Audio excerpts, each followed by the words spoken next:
lessons learned, you know.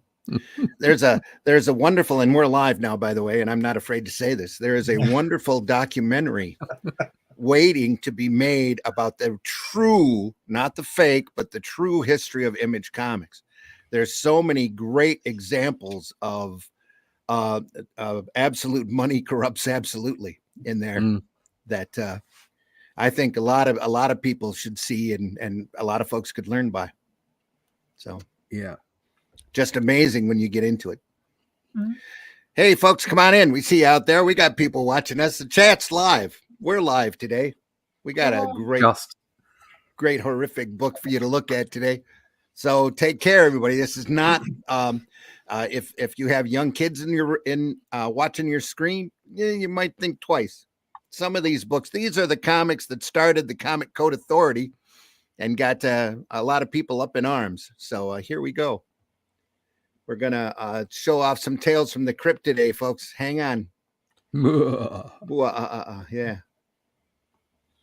There we are. Right there.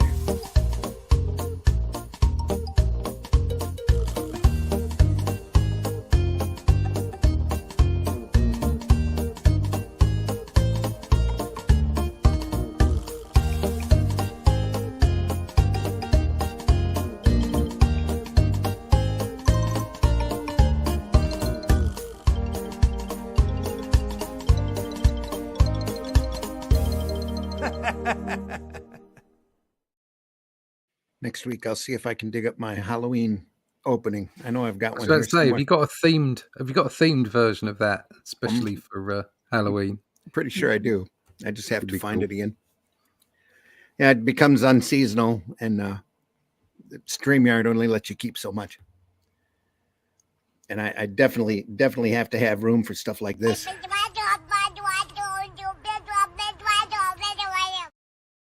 Absolutely. Yeah, that's definitely important. We definitely need that. Yep. That was the guy that designed the logo. Probably, yeah. No, it wasn't. We need to know who did it, though. So I'm curious now. But anyway, folks, this is Sunday Funnies for the 20th of October, 2024. We're going to take a look at some great tales from the crypt today. Some classic Tales from the Crypt. I'm your host, Randy Zimmerman. You can find the majority of my work over at aerocomics.store. There's a lot of stuff over there. There's there's all sorts of comics that I've written, some that I've written and drawn. So you can go over there and take a look, aerocomics.store, please. Also, while you're over there, take a look at the Shadow Kingdom book that we only have a few limited copies left of. And it's a book of a Robert E. Howard story that I adapted that Russ Leach went through and did the artwork on. It's a fantastic product that we're both real proud of. So go over there and take a look. It's also available over at criticalblast.com, Barnes & Noble, and Amazon.com as well. Nice hardback version of it. Real pretty. Also joining us today, Allison. Allison, introduce yourself, please. Hi, I'm Allison, the Alley Cat. I do drawing semi-Fridays on the Indie Comic Network. I haven't been able to do it for a bit because of life, where I draw for a couple of hours and hang out and tell funny stories. I have a Kickstarter that's going to be starting on November 1st. I don't have the coming soon page up because I'm, behind for my comic, The Last Sentinel. So look forward to getting that and bidding in. This should be fun. Great. Also joining us this morning is Mr. Glenn Fleming. Glenn, introduce yourself, please. Hi, everybody. My name's Glenn Fleming. I'm a former graphic designer. I spent 40 years doing that. I've had a great time. What are you laughing at? You ever stop being a graphic designer, Glenn? But now I'm an author and I write books. I've written 12 books. You can get them all on Amazon. But the most relevant for this show is my book about my trip to see Jack Kirby at his home. So you can check that out. And you also get a film documentary from, if you contact me, we'll sort something out. I draw cartoon characters, and this is my cartoon character Hatch. His annotated book is now on Fund My Comic. It's got lots of published and unpublished artwork in it. It tells about his origins and all that kind of thing. And occasionally, I publish Comics Unlimited, which is a 100-page magazine about comics featuring articles and interviews with designers and with the artists and writers and whatnot. And that's on Amazon as well. Check it out. Great. And also joining us this morning, Mr. Russ Leach. Russ, introduce yourself. Hi, my name's Russ Leach. I'm a comic book artist from the UK. As Randy suggested earlier, we have been working. We've been beavering. And the Shadow Kingdom has been released, and we've got some really good reviews of it. And we've moved on, and we're now producing The Atlantean, which is the further adventures of Cullen Brawl from that public domain release. So that's what's going on right now. The link to the current fundraiser, the crowdfunder for The Atlantean issue 1, is in the chat, and you can pick that up from fundmycomic.com. You can find out all about that at russleach.com. Sign up for the email list. We'll tell you when everything is coming, when issue 2 will be available to crowdfund and to pick up. And you can find out all about that at russleach.com. I've just got a quick bit of artwork. You can have a little look at the latest piece of art from the book. There you go. I won't show the rest of the page because it's a bit of a Spoiler. There's some spoilers in it, but as you can see, it's all pen and ink and wash. We're really pleased with the way things are going, and it's very much a traditional way of doing books, and part of our passion for comic books. So there you go, on its way. russleach.com. Sign up for that email list, or just go straight to fundmycomic.com/theatlantean1 and pick up your copy now. Absolutely.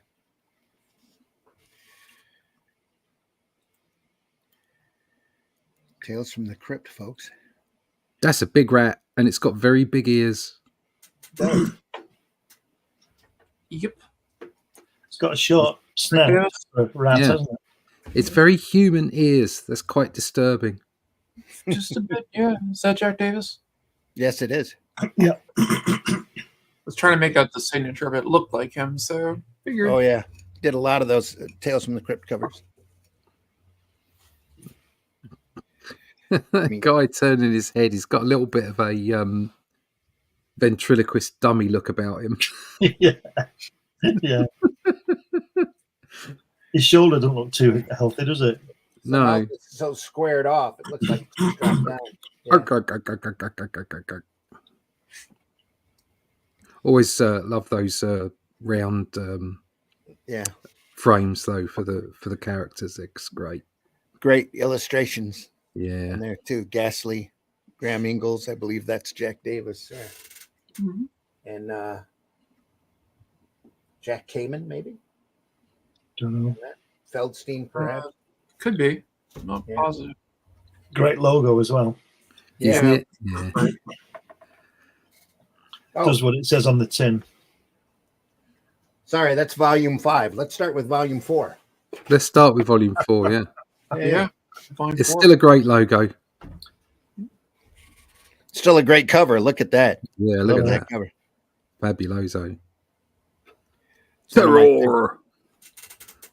One of my favorite EC covers. Great circular composition on that cover, the way Isn't it? body, his body takes you around to the shell and the shell brings you back to the body. Really good. Mm. Yep. Excellent.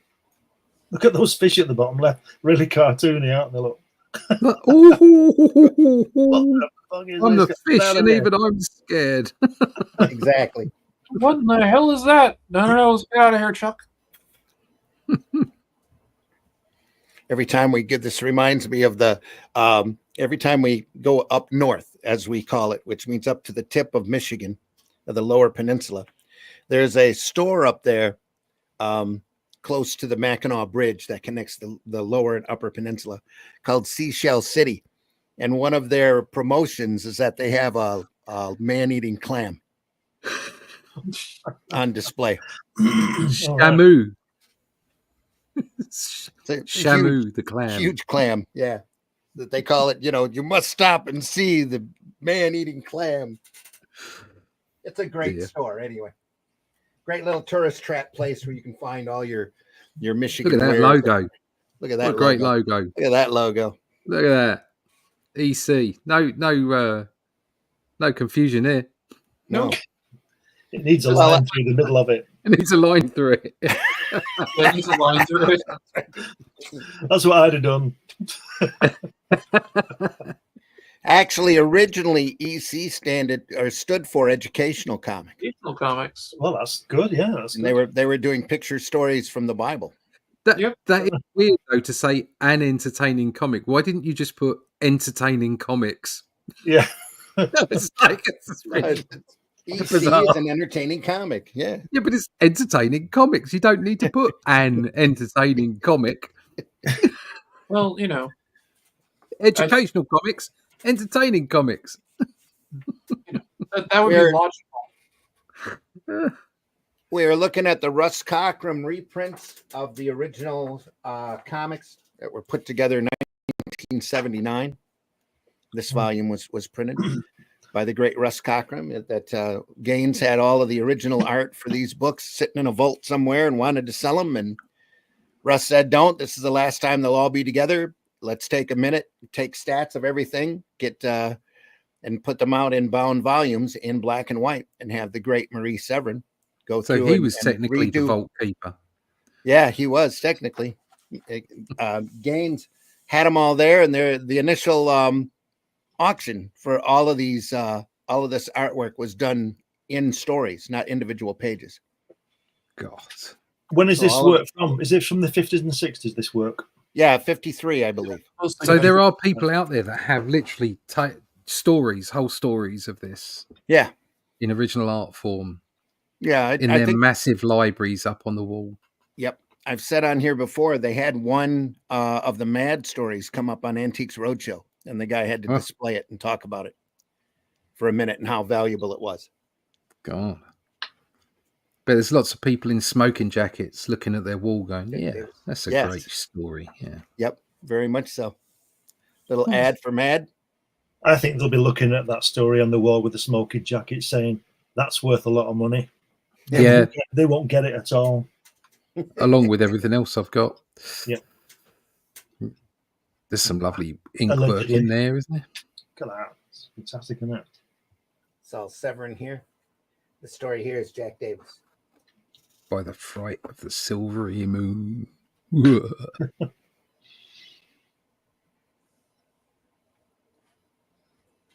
Kerning's gone a bit off on silvery. Isn't it? Yeah. But it might have been, that would have been done by hand. Yeah, Yeah. that's something that you would notice, Glenn, and all the Yeah. kids wouldn't care as long as they could read it. Yeah. If there's an extra space here. And the word as well. Yeah. The Y and the V should be closer, but there you go. Mhm. I'm not going to tell my Tales of the Crypt what to do.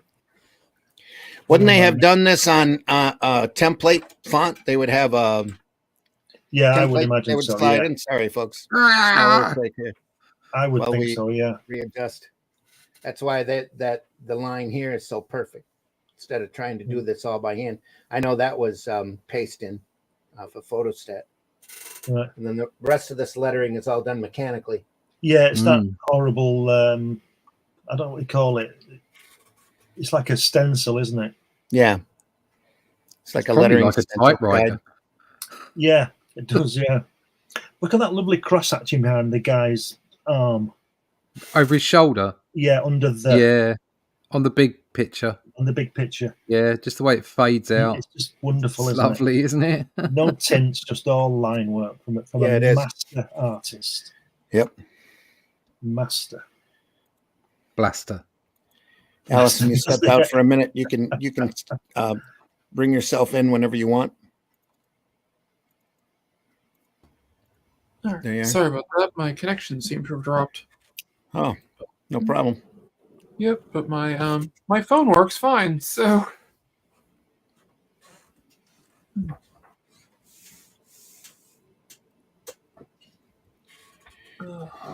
It's very there's a lot going on in these pages. Mm. There is. You're on page 2 and 3. There's a lot going on. Do you know, I said this before. I really don't like that thicker border. I Mhm. don't know, I don't, just my opinion. You know, I just don't like that thicker border. Well, this is still back when they're using the mechanical lettering. All the lettering's done and the border work is done before they send it to the artist. Yeah. Mhm. So The So artist will sit literally- there, draw and ink it in, and then send it back. Yeah, they literally have a space to draw in, don't they? Mm-hmm. You I'm know, gonna try switching back to my routers so you guys know. okay. Bloop.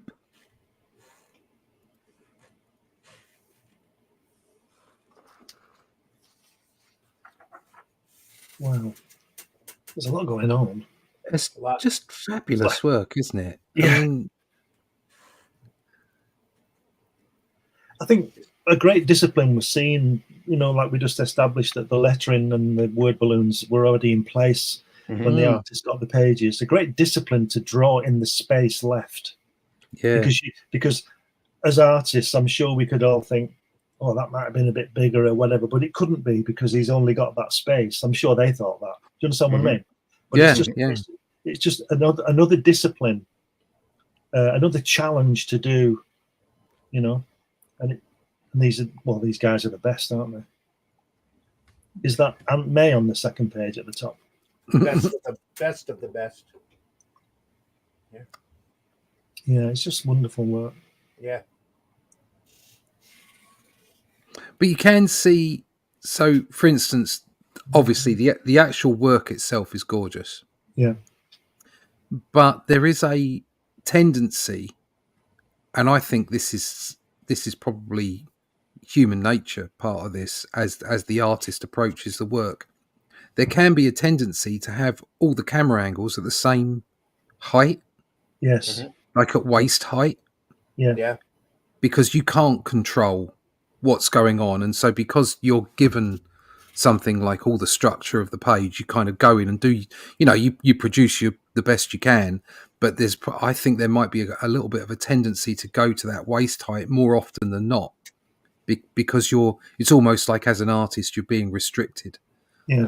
That what you were saying, Glenn, is that they've got this discipline that they have to Yeah. heal to. Yeah. If you look on the left-hand page, middle section, left panel, is that Reed Richards? Is that Reed Richards there on the left-hand panel? Left. On the far left. Keep going. That one. It's Yeah, Reed could be. Richards. Yeah. And also on the other page, at the top tier in the centre, is there a word missing on that word balloon there? It's like his space. It's a big space. No, it's I think it's bad just a big space. pause. Yeah. I'm just wondering. The reason I pointed that out because if you look on the bubbles, they're all a bit top heavy. They could be centered more. And I'm just wondering now, with what we just said, maybe the artist got the word balloons with no lettering in them. Yeah. And then I don't know. And then it was pasted in later. But maybe not, because he wouldn't know what was going in, would you? Frames in the house. It's a Glad you're frame. here. I don't know if they didn't draw them in before they put in the picture as well. They might have just gotten it with the lettering and a script. So they Could have to be draw that in they their got- own word balloons. Yeah, it could be that they it was written on the page and then they lettered it later. No, it could I be. don't know. There is a lot of extra space in a lot of it. Yeah, I think that's just how they did the lettering back then with it. I think so. Some of it looks very freehand though, so I don't think that they, had the guide or a template to blame. Maybe they did. Right. Yeah, they just kind of finished some of this off by hand. Tried to use an elliptical template on it. Yeah. So that could be the letterer's problem too.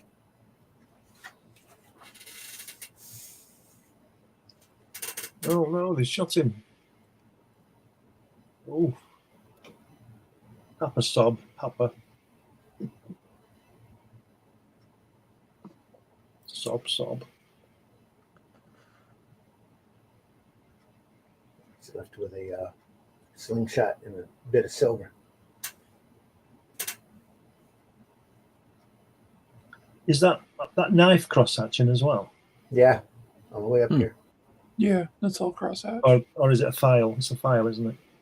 Whatever it is, it's cross-hatching, isn't it? Yeah, it looks like a file. Yeah. Wow. And the light, look at on the panel to the right, where he's holding it up, the light, at the top, right at the top there. Yeah, that shading. Yeah, it's all crosshatch. Wow. It's line work. A lot of times, just very simple geometric shapes for the background. Yeah. It's solid black.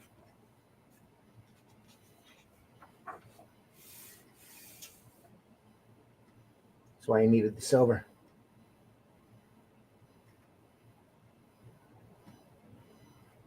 So has he killed Edward? Is that his friend? Yep. Oh, Edward. Splat. Yep, kiddies. Young Edward was the werewolf all along. Only he didn't even know it. That's the story. The way Peter Cedra told it to me. Yep, that's right. He and Edward did clear their father's name. Messed up Edward's, though. Oh, by the way, Peter's given me a nice recipe. Think I'll turn it over to the old witch. It's for Hungarian goulash. See you later. See you later. See you later. Vault Keeper awaits. So. Then we get the great Joe Orlando here. Oh, Orlando, yeah. Wow. Yep. Joe Orlando. Midnight Miss. Didn't Joe Orlando do a couple of issues of Daredevil? Yeah. Again, you know, that lettering between those two panels there, it's bottom heavy. I'm just wondering whether they've been pasted in, you know. Might have. It might be. They're just guesstimating here. Yeah. Let's look at Joe the Orlando. space between the top here and the space here and the top of the panel border. If they pasted that in, you'd have thought that they'd have moved it up a little bit. Yeah.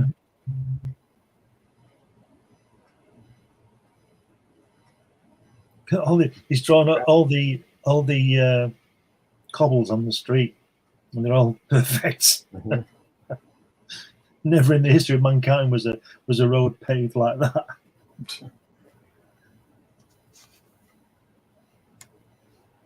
We've got a few blocks of brick street here in Flint still.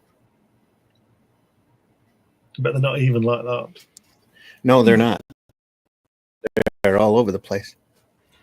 When I lived in Providence, we had some areas that were like that.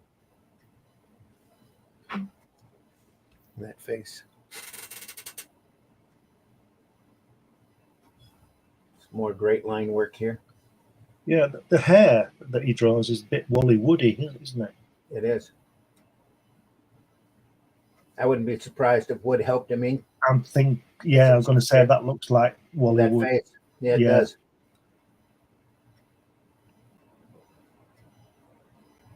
They might have been pressed on deadline for the story or something. Is that, I think they always were, weren't they? Yeah, I think so too. Beautiful work, though. Look at that. It's great.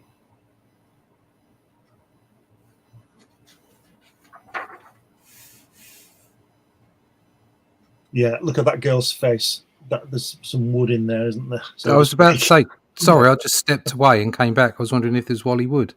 Is that what you're talking about? Yeah, it's Joe Orlando, but we're just saying about the hair and the girl, and some of the faces look really, really Wally Woody. It looks like he could have gone through and done some spot inking on it. Yeah. Oh, that's better. It's nicely focused now. That's great. Slick. Yeah. Dick.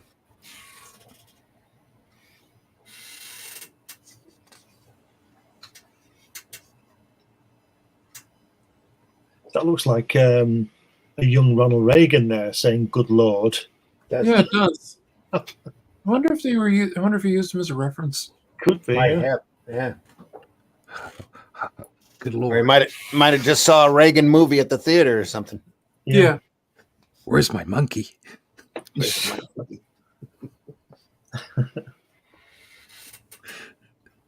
What he'd say? Well, I don't remember. Anything. What was the question again? Exactly. Did you ask a question? Bless him. Is it true Ronald Reagan wore a wig? Because his Wouldn't hair's surprise me. fantastic. Yeah, it wouldn't surprise me later on he did. Yeah, it wouldn't Yes. surprise me at all. His hair's brilliant. What does he say? Well, there you go again. Exactly. Yep. To Jimmy Carter. Mhm. I don't know. One of my favorite things that Reagan did, and he just did it like completely like off the cuff as part of a test when he was getting ready to do a radio broadcast. He didn't know the mics were live.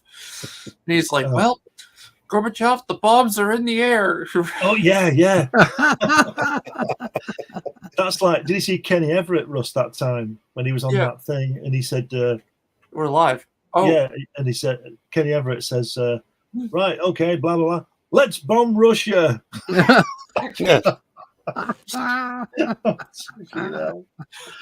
Oh, dear.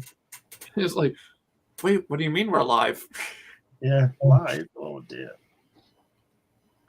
Oh, no, they've got him. Poor old Harold. They've got him on tap. Oh, Oh, that's awful, isn't it? That's terrible. I like the real stuff.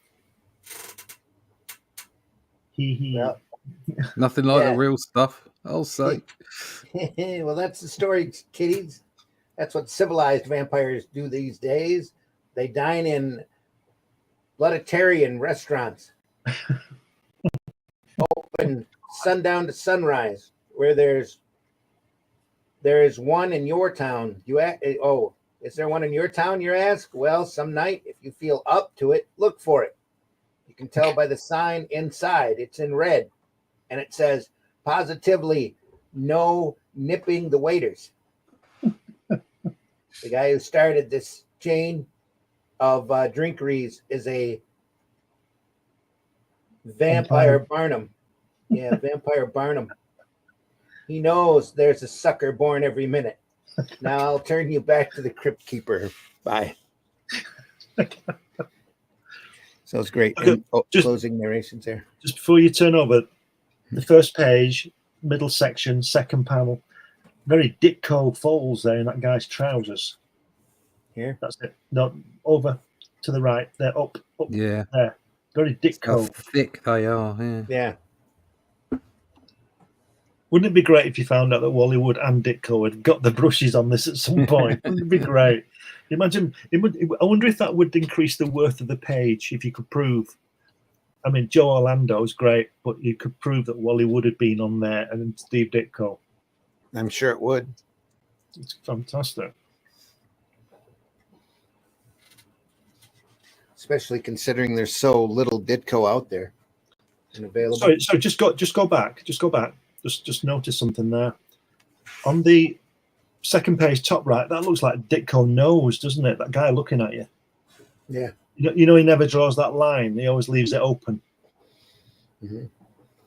What was he saying? Choke. Yeah. This restaurant serves blood dishes like vegetarian restaurant serves vegetables dishes.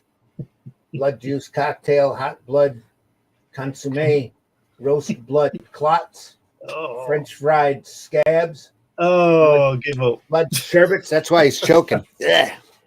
Yeah. Oh dear. That's all right. He figures out he's for dinner. And they take him and tap him. Classic letters page. Picture stories from the Bible. Advertisement. Stories of science. Stories of world history. All from educational comics. Yeah.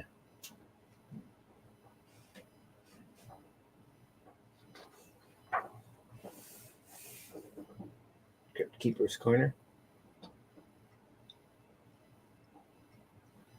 Busted marriage. Great folds on that bed. Yeah. Jack came in here.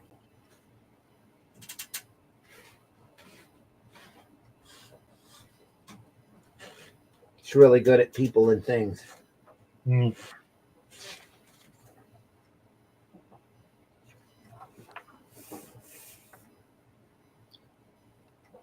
Is that a cobweb over that mirror, over that window thing there?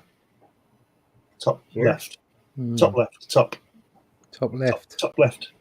Top left. Top left. Well done. Is that a Over. spider's web? Yeah, right here. That's great.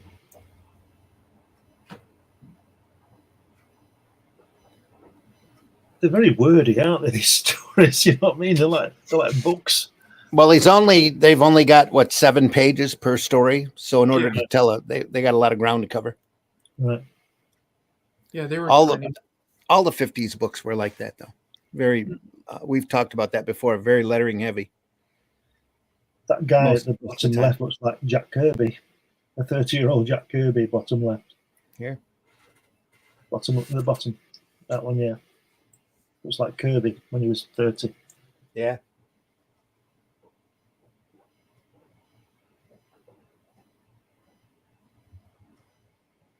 It's a great Jack Kamen. A little bit of zip tone work here, Right. back here.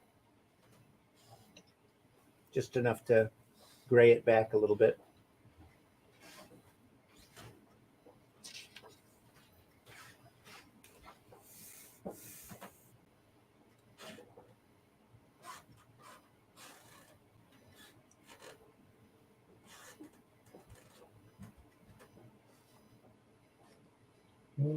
That's an odd angle with that coffin going in, isn't it? Say what? It's an odd angle where you're in the grave watching that coming down. It's really odd. Yeah. It's good, but it's unusual. Broke the panel border too. That doesn't happen very often in EC books. No. Wasn't that common for the time either? Yeah. Nice set of silhouette here. A little bit of light. Yeah. Cross hatching here.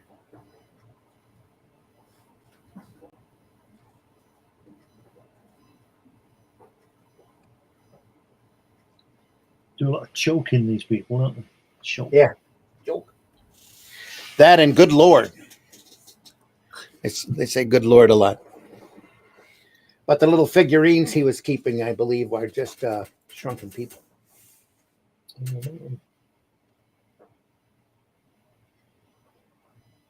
Baby.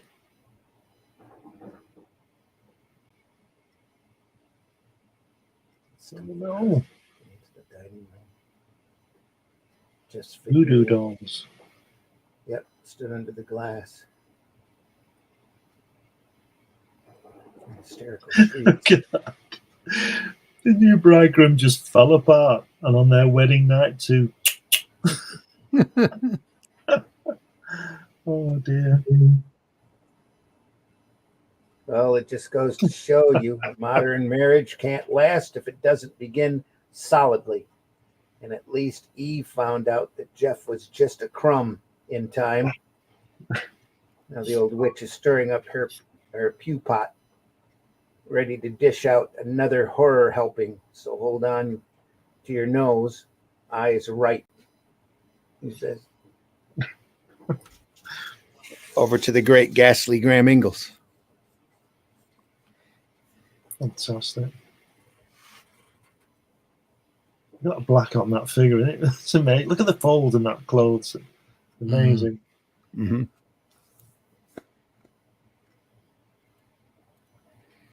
Ingalls is really the inspiration for so many horrific artists, especially in the independent market. Bernie Wrightson was a huge Graham Ingalls fan. Yeah. See a lot of Kelly Jones, a lot of Kyle Holtz, a lot of those guys who use light and shadow are all well aware of Ingalls' work. That title should say the J.D. Calderon.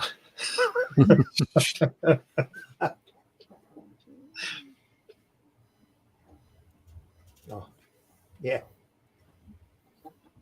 This wraps it up. This wraps it up. Wow, here we go. Explorers with the helmet, with the hats on. Mm-hmm. Gotta love a pith. Yeah. Exactly. Look at those awful outlines, I suppose, on the lettering. Yeah, They're Yeah. horrible. too heavy, isn't it? Yeah, Like the borders. absolutely gorgeous artwork. Look at the bottom left panel there, going looking down, looking up the steps. That's fantastic. Mm-hmm. Yeah, It's great, isn't it? Not afraid at all to move that camera around. That's right, It's because interesting. you're looking up at them going in, and then you're looking down at them as they enter. It's fantastic, isn't it? Just a shadow. but also the way that he comes out. I mean, this is doing the opposite of what I was talking about earlier at that keeping everything at the same height and angle. Yeah, I mean, every one of those shots on that left-hand page, look at it. So you're looking, while he's coming through some hole or something, they're looking up on the top left-hand page. Yeah. And then you're moving over their shoulders and looking down at what they're talking about. Then you've got a close-up, then a mid-shot as you look over his shoulder, then a further away so you can get all the figures in, and then those two wonderful shots at the bottom of the page. yeah. I mean, the variation there is fantastic. Yeah. I think that bottom left one where they're looking up at the steps, I think that'd have been a great full-page spread. That looks like something out of a Conan comic, doesn't it? Yeah. Yeah. Why did they shout? I've counted 50 steps already. He's got Tourette's. He just doesn't like steps. Doesn't like keeping his voice down. That too.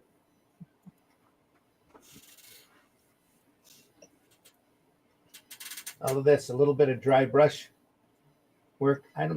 There might be a little bit of zipatone back here too on this particular gray shade, but all of this is line work here. Yeah. It's great, isn't it? Yeah, it's beautiful. So I love this stuff. Ingalls is amazing.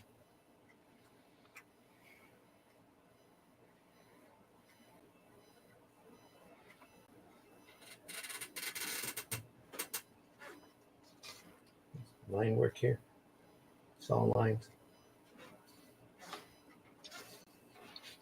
Wonder how that looked in color. Probably really detracted from the line work. Yeah, just wreck it, wouldn't it? Yeah. Especially with the kind of colouring process that they had. Mm-hmm. A little crosshatch line work here. It's beautifully done.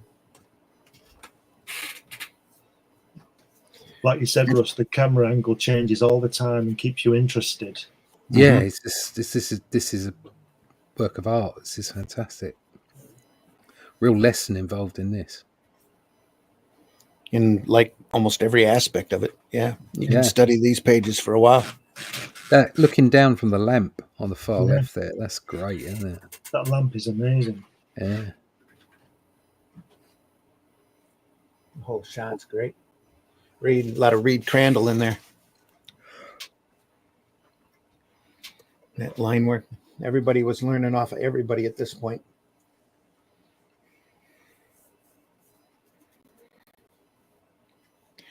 Yeah, if you ever want to learn how to ink with a brush, take a good look at this stuff.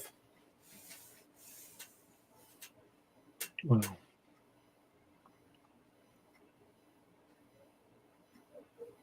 He's got such a great individual look to his work too.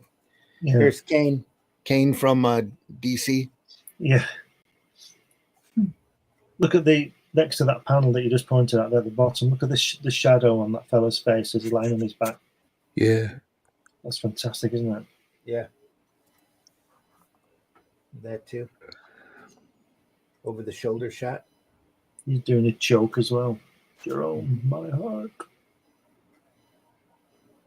Dead.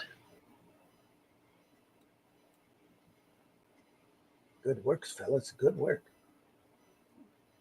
It's one thing you didn't count on, Thomas. Oh, You no. see it. I want that treasure for myself. Thanks for your help. He goes to shoot him and finds out he's actually a real mummy.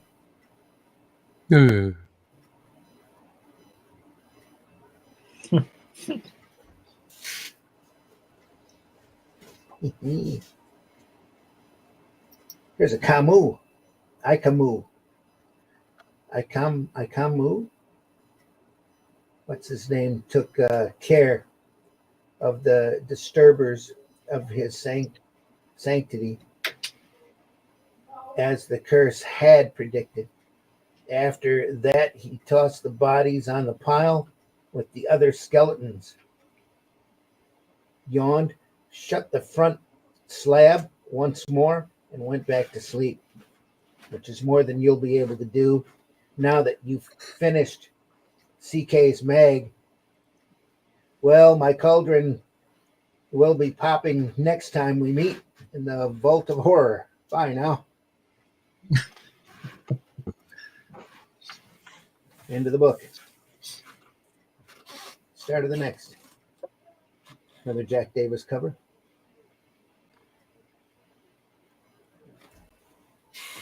Ray Bradbury. I didn't know he was a horror writer. I thought he was a science fiction writer, but there you go. Did a lot of short story work. A lot of different stuff. He got America's top horror writer. Yeah. America's top horror writer. He got tired of seeing EC ripping off all of his stories. So he tracked Gaines down and he said, the least you can do is give me credit. And then Gaines is like, oh, we didn't know how to contact you. Of course we'll pay you. Want to write more? Yeah. And he was like, sure. And he got a gig out of it. And they became friends. Yeah.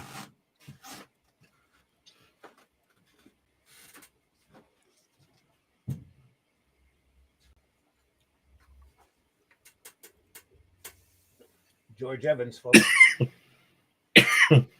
Working at the board. That seems to be the stock pose, doesn't it, when you see these 50s artists at a drawing board? Mm-hmm. Yep, at the drawing board. Always dressed in a dress shirt and tie, too. Mm-hmm. Yep. Yeah, I've got a shirt and tie on right now. No, I haven't. I've got my slippers on. I don't even have slippers on. I just have socks. I don't wear t-shirts anymore. I wear too many in my time. Just T-shirts. I wore a blouse and a skirt for the vast majority of my life, so I'm kind of happy to lounge around in jeans and a t-shirt. There you go. I always feel like I should be wearing a proper shirt. Yeah. But then I don't. Don't know what to tell you there. Great hair on that guy there. Yeah, I mean, not all of it. Look at it. It looks a bit like, can't remember his name, Tom Petty. That thing at the back, that's got a look about it. Who's the guy that does the monsters? He used to do British comics. Barry Smith. I think so, yeah. It's Batmite. It's like an old crone, yeah. Batmite. The story is fair today, followed by increasing cloudiness. It's about a taxi driver. Fair as F-A-R-E. That's typed, isn't it? That's typed straight off a machine. Oh, yeah. Yep. As Letter said, either that or press-on letters. Yeah. It's little rub-on letters. Is that Groucho Marx on the card? Homemade. Kind of. I can It see does where look you a think bit. it looks like him. Yeah. Yeah.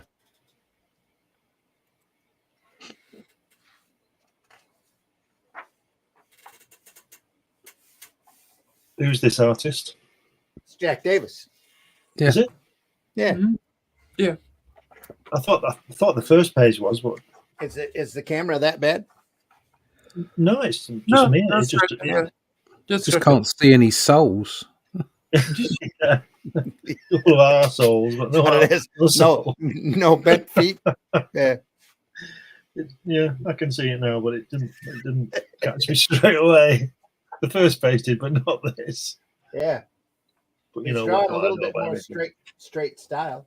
You know, he's Yeah. still cartoony looking here and there. Yeah. What a great headline for your newspaper. Another body found. Another body. God. Imagine the Daily Mirror 40 years ago, Russ, with the Jack the Ripper. Another body found. Another body found. Oh, we have Bringing- somebody else coming in. Yeah, bringing on Mitch.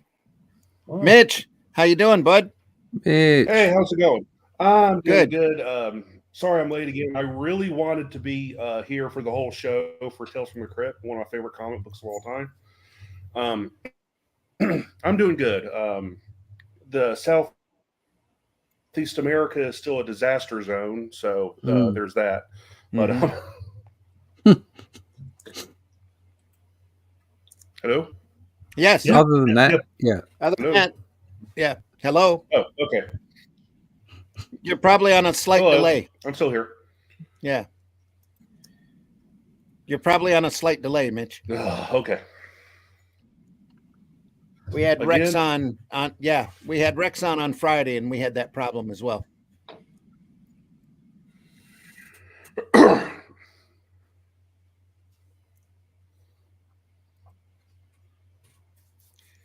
Anyway, we are looking at issue number 36. Turn the page. Turn the page. Jack Davis, turn the page. Oh, Face. those first three panels, Glenn. Mhm. God. Yeah. Yeah. They're just fantastic, aren't they? Yeah. It's like you said, though, it's all mid shots, isn't it? Or most of it.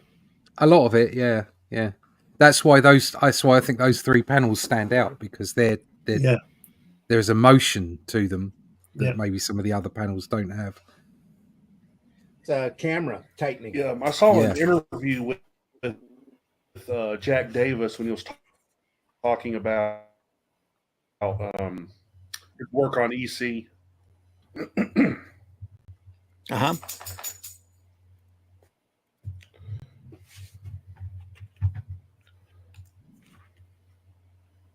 Go ahead. Anything else to add, Mitch? Can you hear me now? Yeah. Heard you Yeah. before. Okay. Yeah. Keep Yeah. going. With Jack Davis when he was talking. Okay. I was watching an interview with Jack Davis when he was talking about some of his work on EC Comics, and he said that his background is in like he'd always throw in exaggerated expressions and emotions into his work. Certainly did that. Yeah, I think Big you're wide fading open in. eyes. I think you're fading in and out, Mitch. Are you there? No. He gone. Mitch, we're not hearing you at all if you're speaking. I hate Oh, that. I'm sure- vampires. Mm. Oh, no. Ah. Nothing. Gasp. I'm sure his cell service or his internet is in a wreck, a mess Yeah, right now, yeah. too. It's Definitely going to gonna be be for a while. I'm sure that's what it is.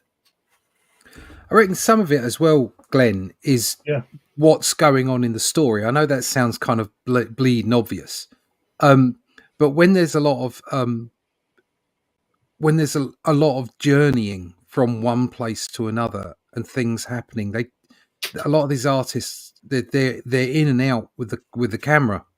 We look at what's going on in those, on the left hand page there, but then there's that restriction comes in when there's not as much action, so it makes it difficult for you to make the panels as interesting as you could if you were in charge of the panel break as well. Yeah. Mm-hmm. You know? Great. Yeah. So you're right. It's that discipline, that restriction on the artist. It's still gorgeous.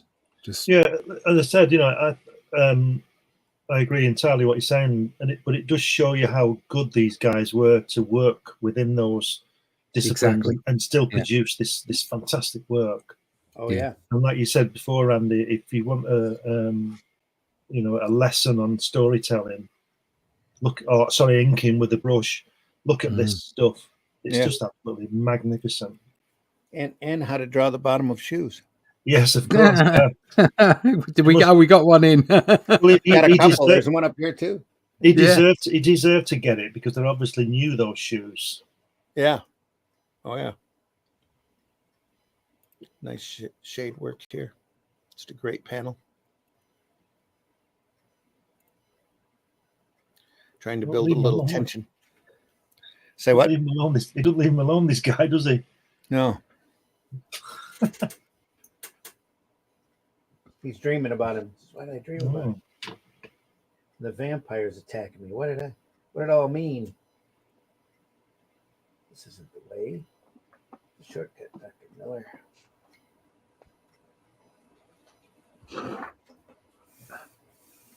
No, that's what it all meant.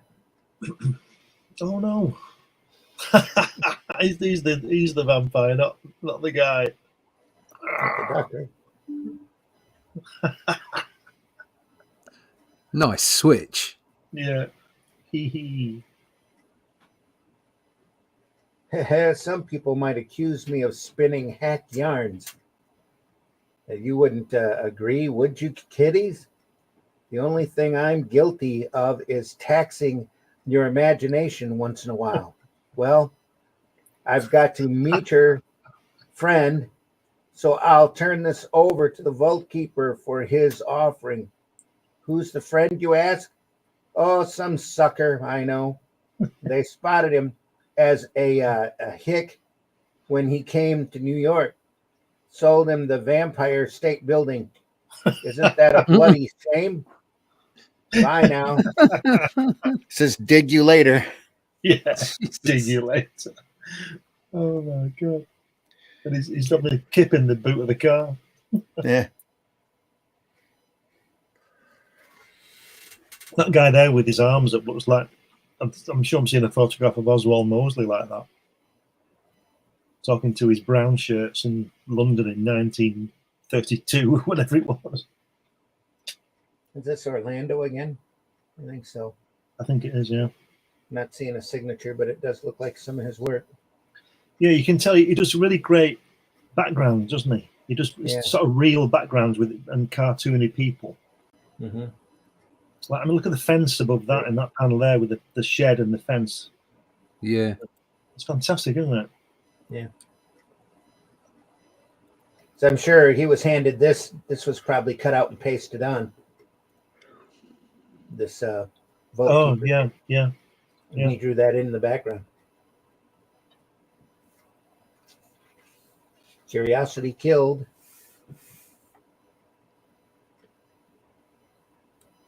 Real thin line work on some of this. Very delicate work.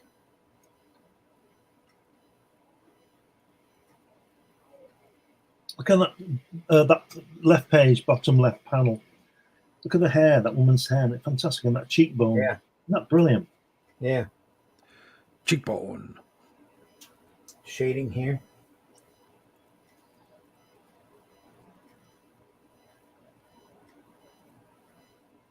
Crazy good. Even at this size, some of this line work's a little thin. Yeah. And he's back. Mitch is going to try to come back in. Yep. How you doing, Mitch? I'm good. Can you hear me now? Yes, Yeah. we can. We can, yeah. Thank God. Okay. What was I? Where were we? You said you saw an interview with Jack Davis. Oh yes. I saw an interview with Jack Davis once. I think it was on a EC documentary. And he had said something like he was, his background is in cartooning instead of illustration. So like every time he would throw in like an exaggerated expression or an exaggerated emotion to kind of make the scene more impactful. And I think it worked. Mm-hmm. I think it worked real well. He's got to be my favorite of the EC artists. Most people like Graham Ingalls, and Graham Ingalls is actually my second favorite. But there's just something about Jack Davis's work that always stood out to me in Tales from the Crypt, Vault of Horror, and Haunt of Fear. Mm-hmm. So we think this is Joe Orlando, though we didn't see a signature.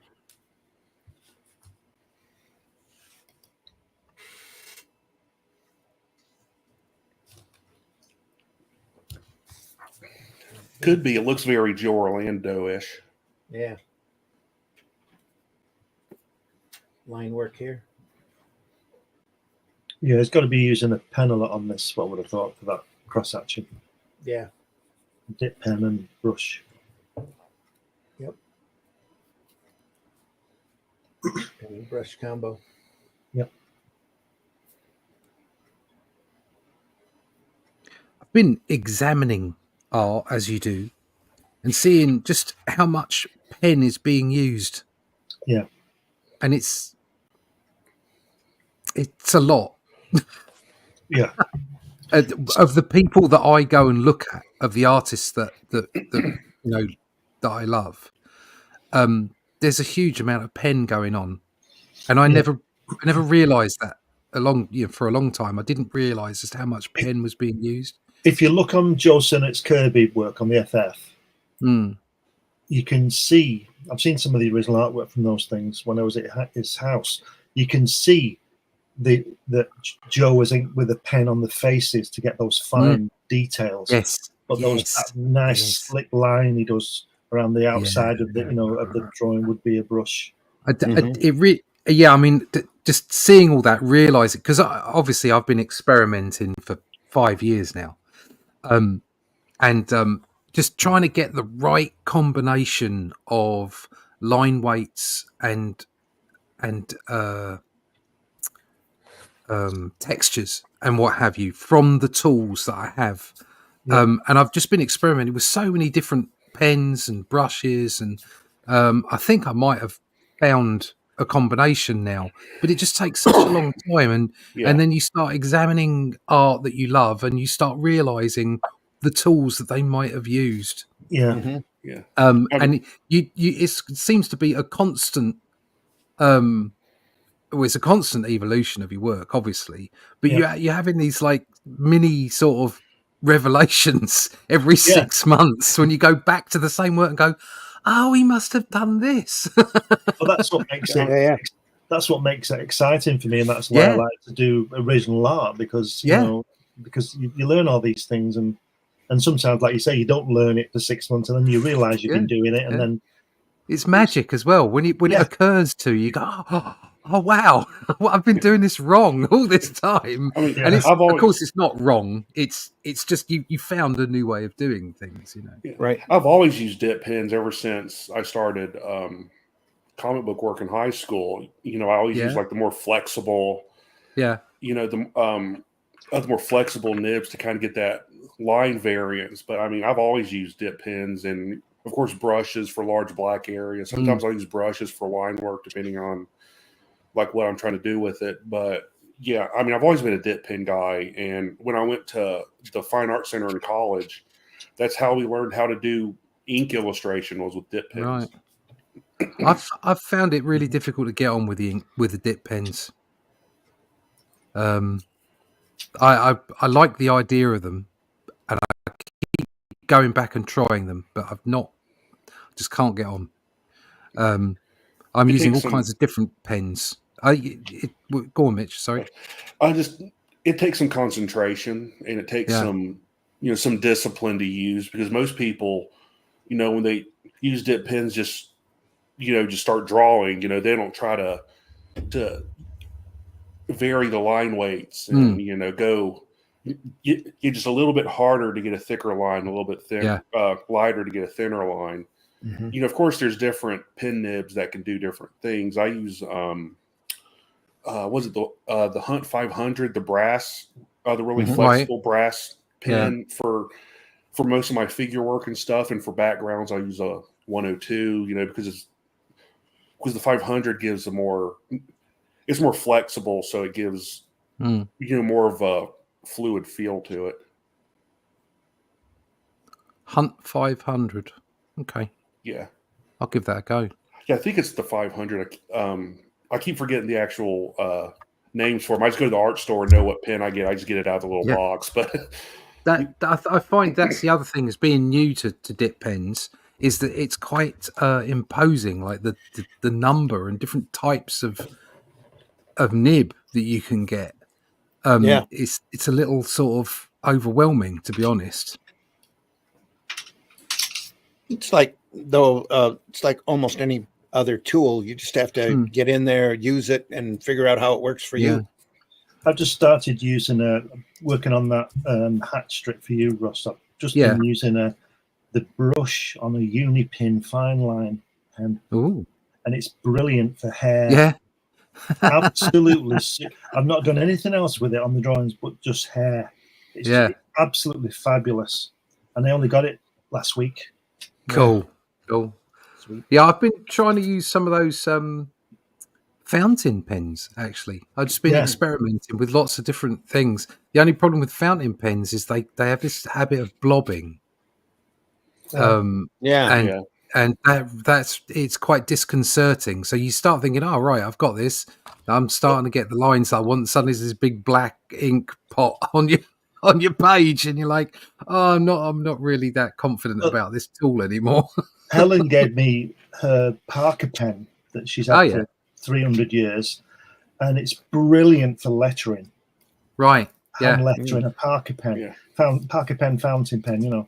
Cool. And it's absolutely superb for lettering because it's just got a bit of give, you know, like a felt tip can be hard and stiff, not as bad as a repeatograph. But a fountain pen's got just a nice little bit of give in it, and it's really nice. But again, it's like you said, it's horses for courses, isn't it? It's somebody else would hate using a fountain pen. That's what I think the thing that has changed my approach more than anything to inking is watching Joe Kubert. You set yourself up there, didn't you? I know. But just it's the way that he approaches it. It's just his demeanor, everything about what he does. Kind of, you think, all right, there's a secret in there. This is the way you should be doing this. Well, he says on what you must have watched. You've seen him on YouTube on those things. Yeah. When he's in his den, he doesn't actually ink the line he's drawn, does he? No. He puts it next to it, and he says the pencil work's only a guide, and he's got this brush, and none of the lines are hitting the ones he's drawn. No. Well, I have to say that like. The Atlantean I've pretty much done like that. I haven't used the fine lines in the way that he does, and then just some of the process. I'm still a work in progress, as we all are. But I've been putting the pages down. I've been sketching them, then putting them on a light box, so that my lines, that everything I do is generated is completely new. Yeah. It isn't following. It doesn't have to follow the pencil line. Doesn't have to follow the pencils. I was wrong. And I found that it's the 56 nib. The Hunt 56 is the one I use. Hunt 56. Yeah, it's also known as the school nib. School. Yeah. Okay. Cheers. But I've found doing it that way with the light box quite liberating, actually. Yeah. It's like because you start freeing up your lines and stuff, and of course, you do go kind of off-piste occasionally as well, and you have to correct it. But yeah. I mean, but you watch people like Joe Kubert, and you just think, oh. But you don't take. When you do that, though, you're not taking into consideration the 50 years that he had actually seeing that. You know, the comic page. He sees that illustration on that board while he's inking it. You know, and I understand that, but still, of it all, isn't he? Hopefully, we all improve, and he certainly did. Exactly. I mean, you use these. You don't use these people as targets. You use them as inspiration. Yeah, right. Exactly. Absolutely right. Yeah. But anyway, end of the art lesson. Let's get on with this book. Yeah, let's go with this. Yeah, bit of Johnny Craig paste up Vault Keeper here, paste in at the end for the closing narration. On to the quickie story. the EC Educational Comics ad. Yeah, this is Jack Kamen Wow. here. How green How was green my was valley? my alley? Pretty green. Pretty green. And of course, it's a bowling story Of course. and a golf. What do you think happens at the end of the story? People Bowling, balls, pins, body parts. Yeah. Yeah, I doubt this collection has the infamous foul play story, but I could be wrong.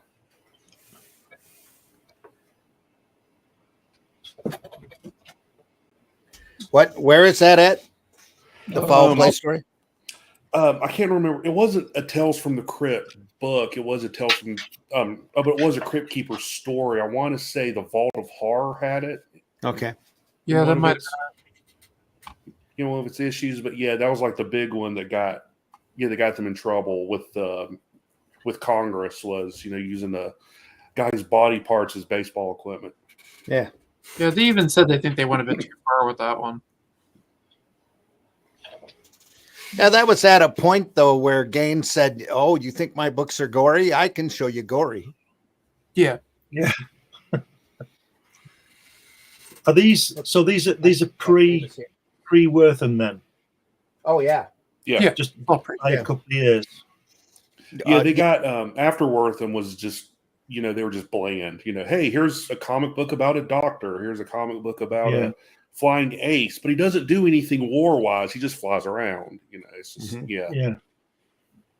It's all gorgeous girls, aren't they? Look at that Kamen top does, pan, yeah. that left-hand page top pan where the girls in the bed with the blanket. Look at the folds on that on the blanket. Mm. Isn't that fantastic? Absolutely amazing. And and on the bottom where he's kissing her, that lovely shadow on his face. Yep. Where we can see the girl's face, but his is in shadow. Fantastic. Well, And the then- girls and not here. Jack Davies did that one too, I think, didn't he? Foul play. You did what? yeah. That was a Davis Yeah. story. That's what I thought. Yeah, after a while, like all the hosts kind of had their own signature artists. Like Jack Davis did all the Crypt Keeper stories. Graham Davis right Ingalls did all the old witch stories. Old witch. Yeah. Yeah, and Johnny Craig and Jack Kamen kind of split up the Vault Keeper stories because their art was very similar, and Johnny Craig was known to be very, very slow. So it was just Craig and Kamen, I believe, on Vault Keeper. Mm-hmm. Look at the way that the bottom of the bottom of that left-hand page where he's with the girl with the blonde hair. Then he kisses her. Then you go to the next part, and it's that guy, that ugly guy. Yeah. Just looking Yeah. at that, it's And like he's all right- that really rough inking. Yeah. And he's right in your face, isn't he? You know what I mean? That's Jack Right. Davis here, pasting of the Yeah. Crypt Keeper. Yeah. Robert Darling, he says. Amy took up golf while Robert, is it Darling, was on the road.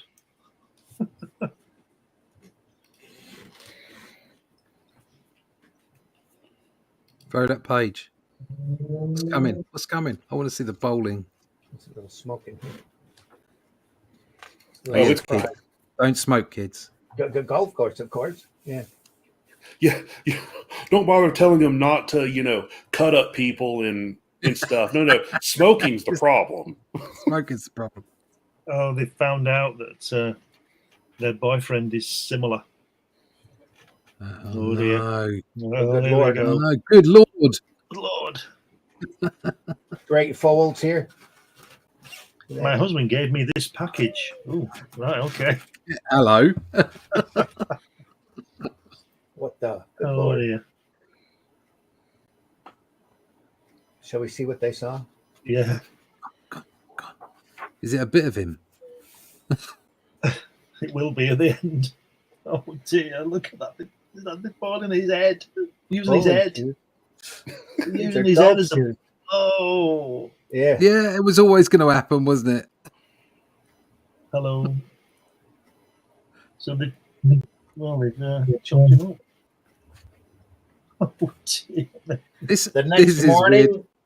The next morning when the tournament started, the judges found Amy on the first green of the golf course, her hair stringy, her face pale, gleefully practicing her putting. Amy was using Robert's eyeballs. Oh, Yeah, of course he was. Of course he was. They found Jean at the alleys where they came to open them up. When they came to open them up, and she was practicing her bowling. Jean was using Robert's eyeless head. bit harsh.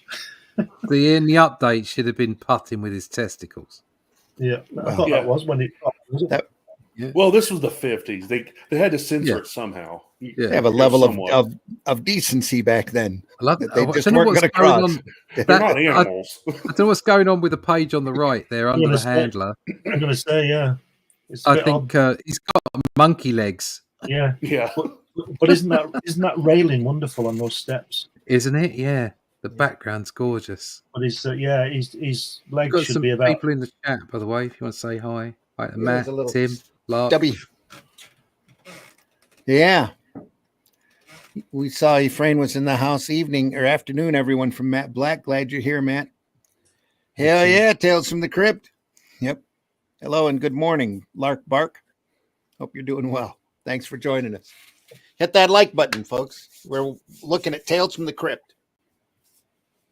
Great ghastly Graham Ingalls here. The story is copywritten to Ray Bradbury. Oh, Oh, do you know the story behind that? No, tell us. Yeah, we were talking about that earlier, but go ahead and retell it. They EC put out maybe on average about 7 to 8 books a month, and each book had like 3 or 4, sometimes 5 stories in them. And you have that much output in 1 month, you run out of ideas. So what Ingalls and Feldstein would do was read pulp magazines and basically rip the stories off. They would just do an adaptation without crediting the writer and stuff.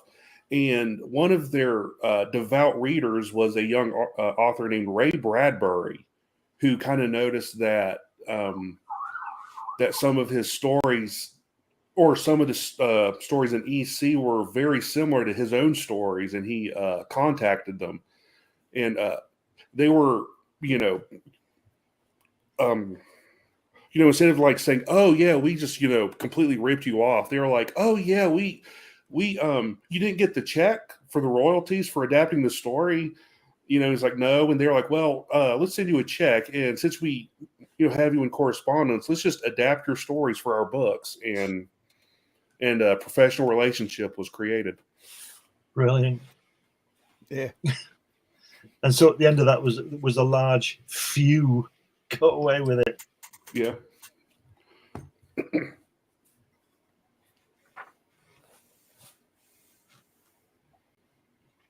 The mad scientist look if ever there was one.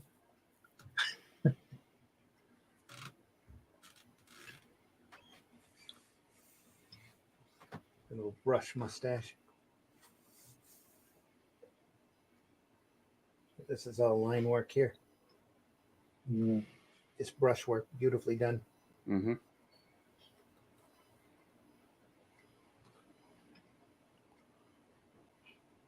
Wonder how long it took him to do a page. Yeah, I hope his page rate was good, because I bet he spent a lot of time on this. Yeah. Yeah. You're gonna keep going. Yeah, keep going. Nice shadows. Yep.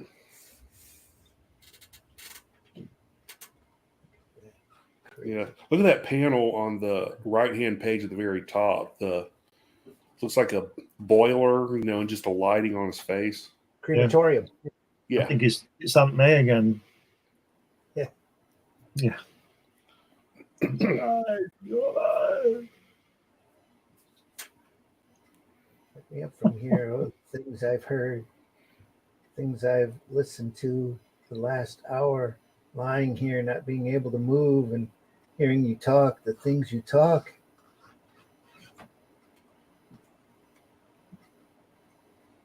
Things awful. You fiend, you monster. Get me up from here. I'll tell the mayor and the council and everyone. Oh, you dark thing. You dark, dark thing. You defiler and sadist. You perverted scoundrel. You terrible man. The old man shrieked, frothing. Think this is gone. This was done in our town in all these years, and we never knew things you did to those people. Oh, you monstrous monster. The things you did, the things you do. We're sorry, Mr. Benedict. Reach for a hypodermic. Oops. Oh.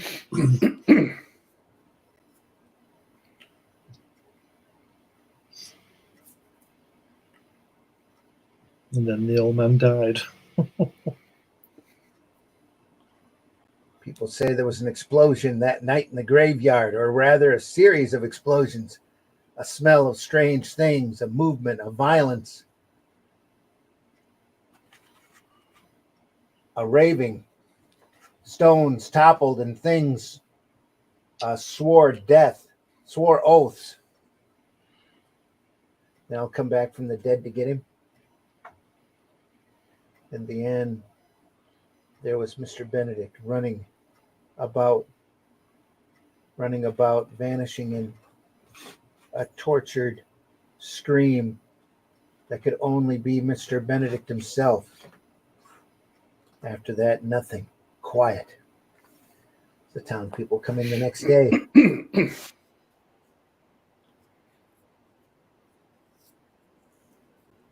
Oh, so the corpses all took him, dismembered him, and buried him in all the graves. I like As that. you do. I like the hatching on that gravestone on the left panel where it has like Yeah. the chain. Right? Other left. Over here. Right An there. explosion. Yeah. There's a good Like lord. the shading on the side of the stones on the slabs. Yeah. Yeah. I love the way the slab looks. Look over here, this one too, and this one, and this one. The villager pointed to the other gravestones. Upon each and every stone, scratched by fingernail scratchings, the same message appeared: Mr. Benedict. But that's impossible. He couldn't be buried under all these gravestones. It's couldn't he? They stood there for one long moment, instinctively. They all looked at one another nervously in the silence, in the tree darkness. They all waited for an answer with fumbling, senseless lips. One of them replied simply, couldn't he? She goes, hey, so that's the dish, Drips. Hope you found it a tasty tale. This boy Bradbury has quite an imagination, wouldn't you say? Well, that's about winds up the Crypt Keeper's mag. I'll just pour some blood on the fire under my cauldron, lap up the last trace of this issue's culinary concoction, and get ready for my next horror helping, which will be in the Vault Keeper's mag. The Vault of Horror. Bye now. And they're out of there. Oh, it's one of my favorite covers. Ah, Yeah, that cover's great. Jack Davis again. It's only a flesh wound. That hole in his head. Yeah. Wow. He's coming back and he's got a shovel with him. And shoving it up his backside. Yeah. That's great. Look at the moon, like around his head, like Yeah. ugh. Great placement. Really telling everybody where to look. Right there. Yep.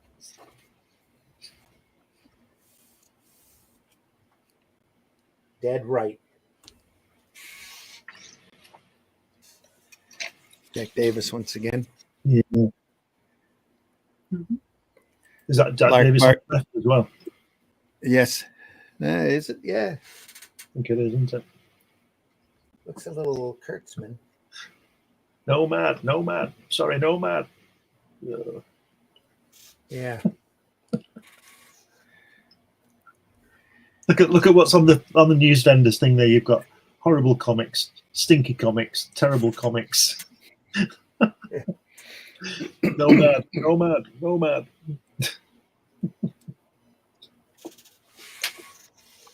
They're going to have to subscribe. Back when you could subscribe to comic books and get them in the mail. Yeah. Oh, the good old days. What does it say Also, there? the good old days of going into a gas station and getting a candy bar and a soda, and there's a comic book stand right there. Yeah, and it says, please send me the next six issues of Mad, mailed in a strong manila envelopes, for which I enclose, was that 75 cents? Yeah. Yeah. So that's less than $1 for 6 issues and the postage. Yeah. Wow. There's value for money. And they probably still made money. Yeah, well, they must have done, mustn't they? Yeah. Dead right. Dead right. Joseph Fairbanks. His brother Douglas. Good. Yep. Shadowy Davis here. That looks like Will Eisner at the top, doesn't it? Yeah. At the top, the second panel at the top, looking over that one, yeah, like the cartoon he does of himself. Yep. Mm. Again, it's very wordy. Mm-hmm. A lot of setup on this. Oh, God, he's poisoned his brandy. Sacrilege.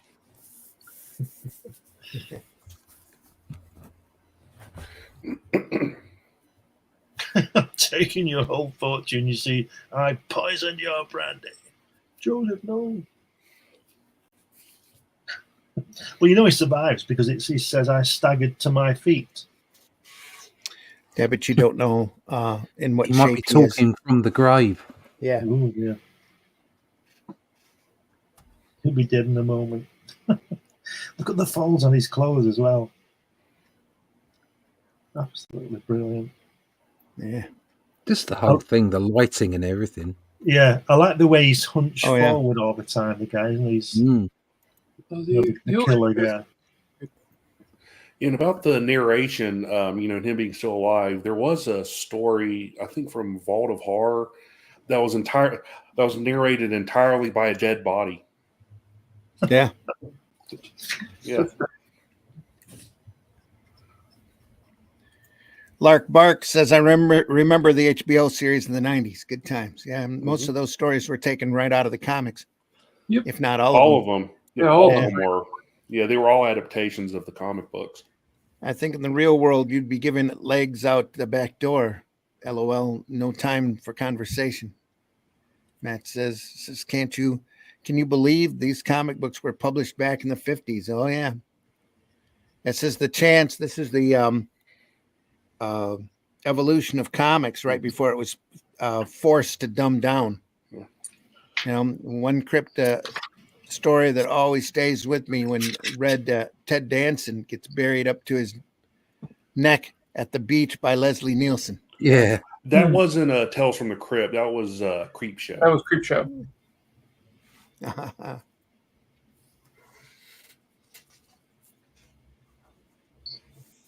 Still a good movie. It's great Halloween viewing. There would have never been a Creep Show if there weren't these No. these ECs back then. That's a Stephen King homage to this period.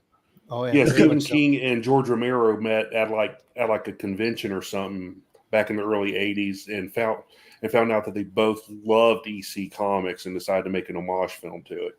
Mm-hmm. Is that guy on the floor at the top left? Is that possible to lie like that unless your back's broken? Yeah, he was a bit Yeah. contorted. If he was a contortionist at a circus, he could be. All right, well, you're on stone dead. And that bottom panel there with the eyes, that's fantastic, isn't it? I love that panel where they're both looking into the coffin. That's a great panel. I mean, the way that there's hardly anything of them. You just see their faces, and yet you can feel that they're hunched, looking into the coffin. Yeah. That's their shoulders. Drawn in there, and the little curve here, adding to the effect. Nice face here too. Yeah, Stretched it's out. like a Frankenstein face, isn't it? Yeah. A monster face, you know. Undertaker.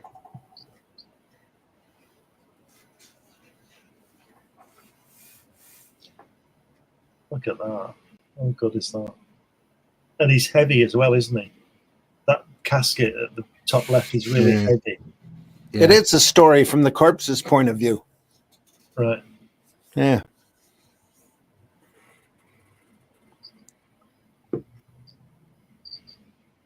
Look at them shoes. Oh, yeah. Sorry about that. Look at those shoes in that centre on the left. There's bottoms of his shoes. How long they are, those shoes. Real Jack Davis shoes.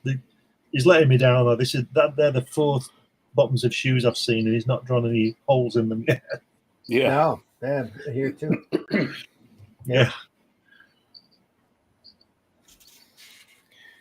Davis was like both the quickest and most prolific of the EC artists because he would work on all the horror titles and all of the humor titles at the same time.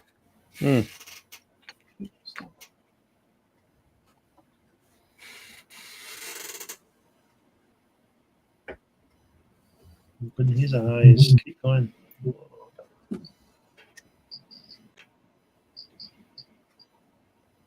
Wow.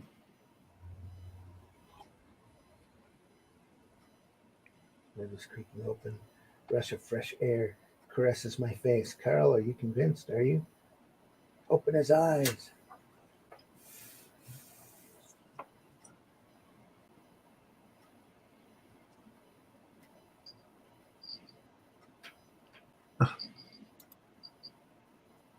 We staged this, Carl, and I together.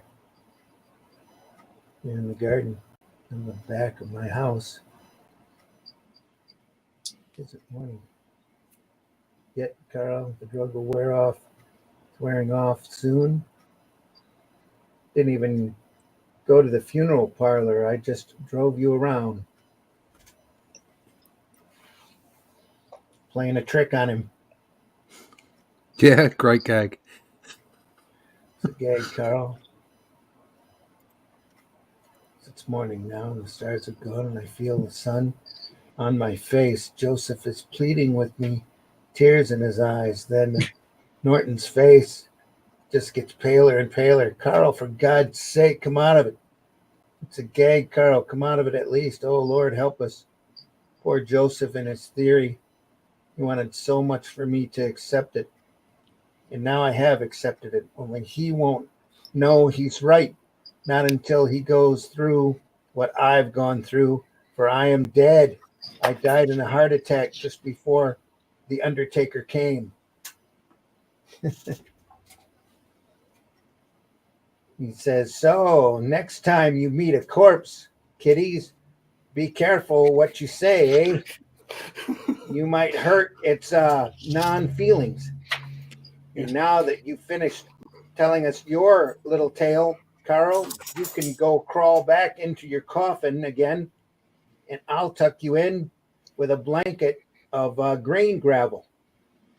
While I'm shoveling, friends, why don't you shovel along to the vault keeper who breathlessly and dripping drool awaits with his guest spot gore tale, complete with guaranteed accompanying nightmare. I'll dig you later. You like the beginning of that. Next time you meet a corpse, like kids are meeting corpses all the time. Right. Yeah.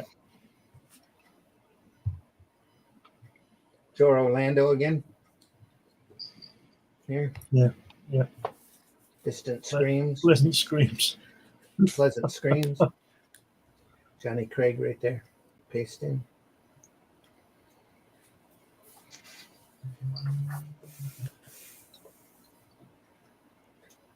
Oh, Like the little swan hungry. thing. Yeah. Oh dear. A yag. Get that Yeah. in here. Keep away. That's a pointy nose. Yeah, it is. He's had it flattened at one point. Probably ran into a door. It kind of looks like the profile of the shadow a little bit. It does. It does Yeah. a little. Yeah. Yeah.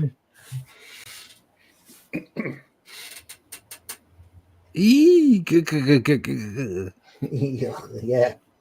So that panel would be the shadow knows, quite literally. Oh, Ba-doom-tsh. bloody Glenn. Oh, he'll be here all week. Tip your waitress, try the meal. No, he's The going to shadow be knows. Yeah, the shadow Damn. knows the evil that lurks in the hearts of puns.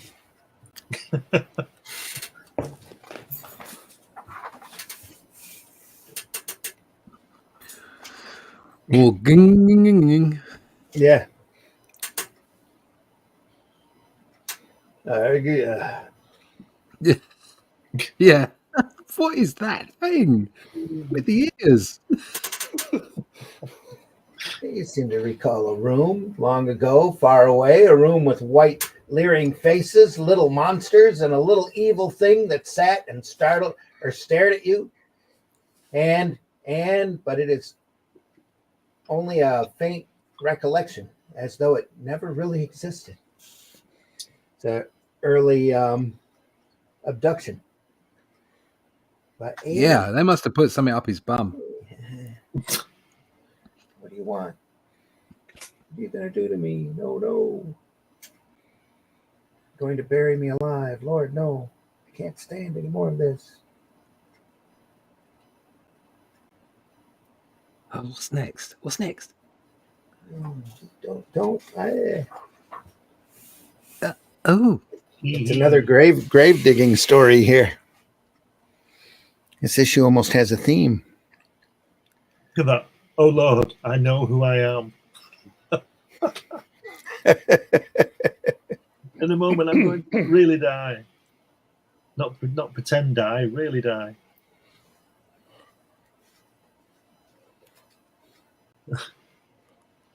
it was all a dream. That face is a bit dodgy on that page, isn't it? Second page, the first panel. A bit odd. Yeah. It's strange. Yeah. Hey, yeah. Huh? Golly. Have a nice nap, young man. Boy lifts his head from the high school desk and It's rubs got his eyes. a Peaky Blinders haircut, that kid. Yeah. Yeah. Sorry, Yeah. Randy, you're reading them. Classmates surrounding him. The boy looks around. His teacher stands over him, fuming. I'm sorry, sir. You should be. You haven't even touched your exam paper and the period is over. The boy grins sleepily. The teacher deftly applies a red pencil to the bare examination paper, swinging it in a large circle. 0 for you, young man. Hope your little nap was worth it. Oh, the end of that story gave me PTSD. Purdy. Yeah, we had a Mr. Purdy at college. So now you know how it feels to be the main character in a dream. Oh, friends? Friends? A character that your dreamer particularly dislikes. Like his math teacher. Or is it Latin? Or maybe English in your case. Well, that's my tale for this issue of the CK's Mag. I'll dream up another nightmare when next we meet. Now CK awaits, so I'll turn you back over to him. Night, pleasant dreams.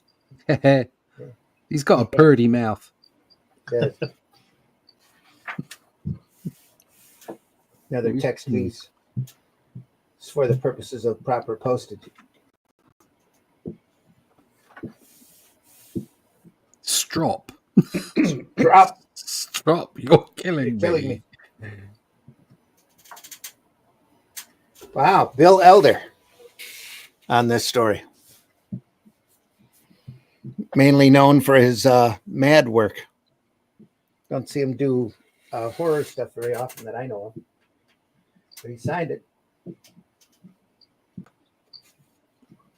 Nice detail. The car's bonkers. Yeah.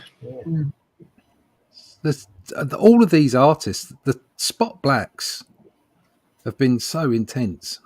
Yeah.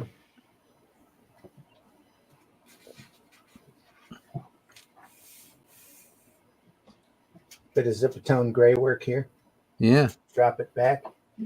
Here as well.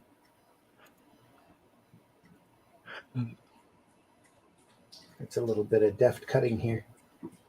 And that's good work. Up the picket fence, down the sidewalk, little reflection here for this gutter. Mm-hmm.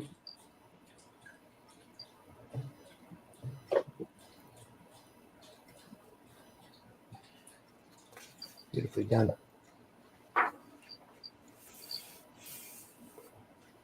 Firehouse.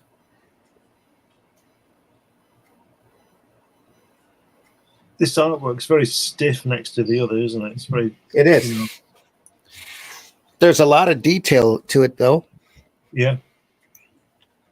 Backgrounds are sweet. It's almost going into Kurt Swan, isn't it? His work was a bit stiff, I always thought. It's very nice, Yeah. a bit stiff. Mm-hmm. You know, next to other artists. I'm not saying I love Kurt Swan, he's brilliant, but his work was a bit stiff, I always thought. Well, to me, you can see Elder's really kind of holding back here because his Mad work is really chaotic. And this is real straightforward horror, real straightforward drama stuff. But his Mad stuff's almost exactly the opposite. It's like night and day. People running in cartoony positions and real cartoony. Yeah. This stuff. German half track. Say what?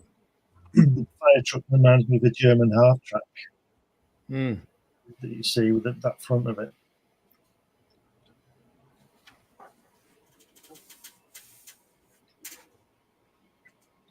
He. Oh no! Oh Lord!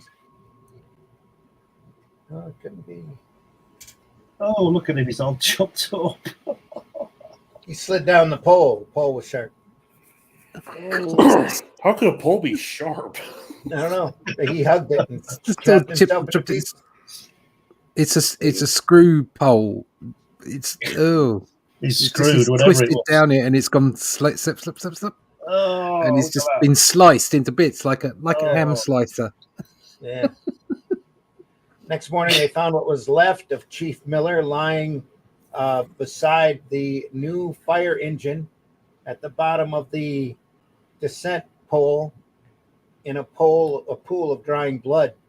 His arms and legs had been severed from his body, and his torso nearly split in two.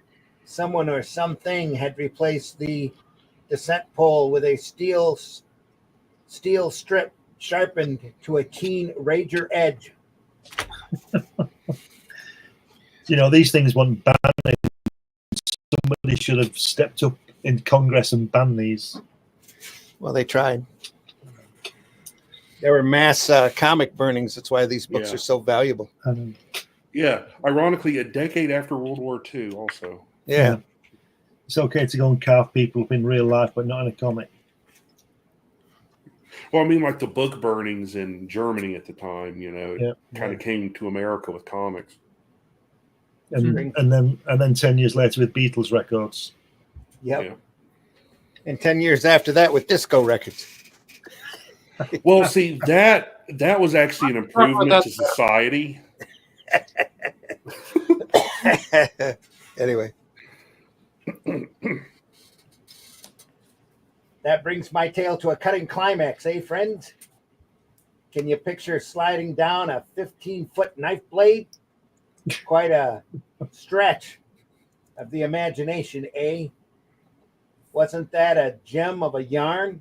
I'll raise her another one next week, or next time we meet in Vault Keeper's Sharp Mag, the Vault of Horror. Now the old witch awaits. Awaits with her home-cooked yarn. Bye now. Oh, by the way, Gillette the cat out tonight. Bye. Back to Ghastly. Looking amazing. And that white out for her hair here. That horse being attacked by dogs.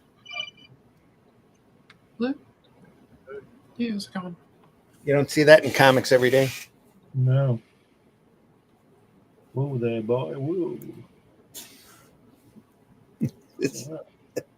Lark Bark says death to disco. Cody says Tales from the Crypt are my all-time favorite comics. I'm a collector. They're my favorites. I don't own any of the originals, though. Sadly, they are so expensive. Yes, they are, Yeah. Cody. Yeah. Pretty I found crazy. a ragged copy of Haunt of Fear. I'm completely ragged, torn pages and everything for like $50 at a convention. I had the money. I was like, you know what? I just wanted an original EC from back in the day. Yeah. I was stunned I was at a show one time, I think it was in Detroit, and somebody had 2 rows on his backboards of nothing but EC comics. I just about lost it. Wow. I just had to stare for a while. Where did you find all of those? It's crazy. I have a few of them in my collection, but not many. Yeah. 1 or 2, and that's it. I think I have 2. Most of I don't my, have any. I'm sorry. I don't have any of like the super famous ones that like made it into Seduction of the Innocent or anything like that. Mm-hmm. They're pretty beat up. Yeah, But I love most of my collection is just like the reprints and stuff. Because I have a bunch of the old like magazine size reprints, Mm-hmm. the extra large ones. Really good. Oh yeah. Sorry, I didn't mean to interrupt. I was just No, you're fine. No, you're just fine. That's why I had to buy these. When I got them growing up, I never thought much of EC comics, and the vocational school I went to learn commercial art, there were some kids in the class behind me that were really big EC fans. We used to argue EC Marvel all the time, and I never really appreciated EC until much later when these volumes started coming out. I had to grab them. Absolutely.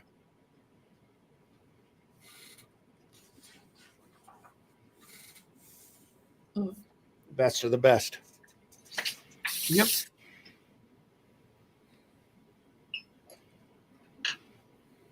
Strange faces on these. Yeah. They're all warped. They're great. Mm-hmm. Just makes it creepy. It does. It does. It just adds to the atmosphere of it. Perfect It's for the that. creepiness of it. Matt Black, it would be interesting to see who actually owns original copies in mint condition. I'd imagine they weren't real. They weren't real comic book readers. Okay. None of my comic books are in perfect condition. Yeah, mine either. No, my most of my stuff is well loved and read. I have one copy of Turtles 1 that is like beautiful, but that's about it. Sweet. Yeah, if they're remotely in mint, it's extremely rare. Especially the EC stuff.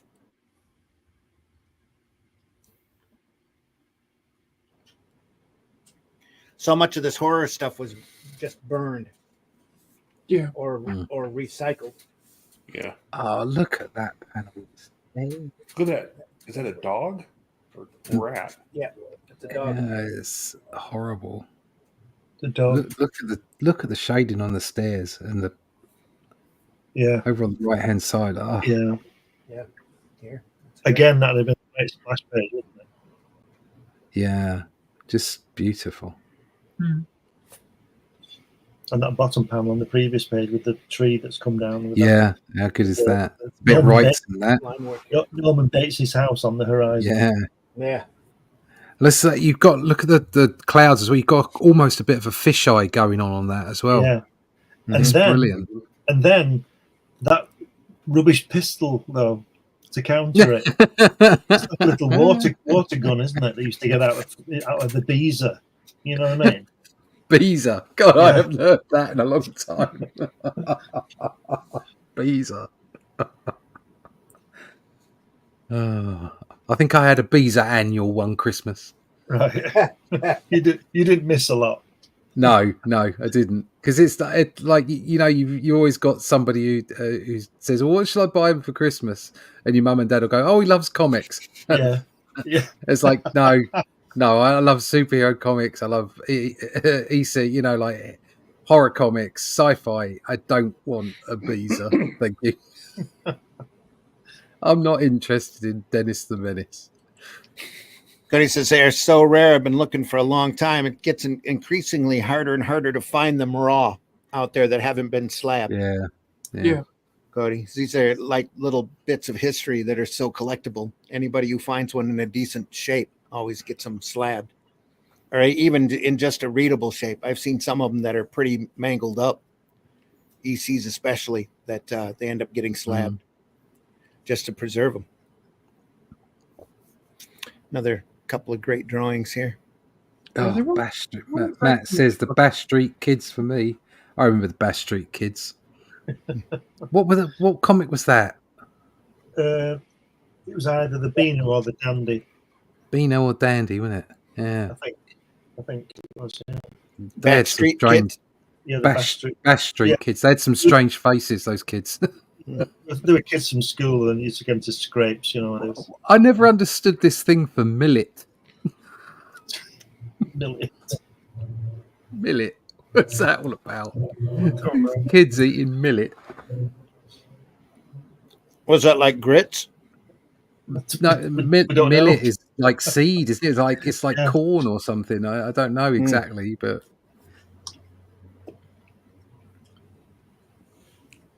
bizarre things. Kind of like hummus then. No, it was in its raw state. Imagine getting a handful of seeds for your evening meal. They yeah. used to laugh like chortle, snort, gnarf. Yeah. Love Gnarf. gnarf. You know? Gnarf.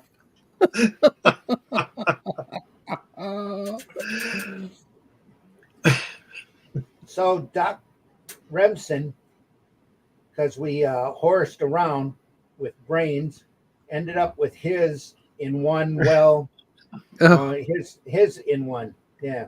Well, kiddies, next time you see a pack of howling mutts chasing an old horse up the street, think of this terror tidbit I've just fed you. Don't laugh. They might be the state medical board hounding Dr. Sheldon Ramsey. He. That's about it for this mag. I'll be cooking again the Vault of Horror. Bye now. Yeah. That's a messed up face, that is, isn't it? Is that it? Are we going to cut for part 2 next week? Old witch. Yeah, we're it's, gonna have to. 11, so it makes sense. Yep. That's it. Next week we'll start with issue yeah. 38 and that classic Jack Davis hacking cover. Look at that.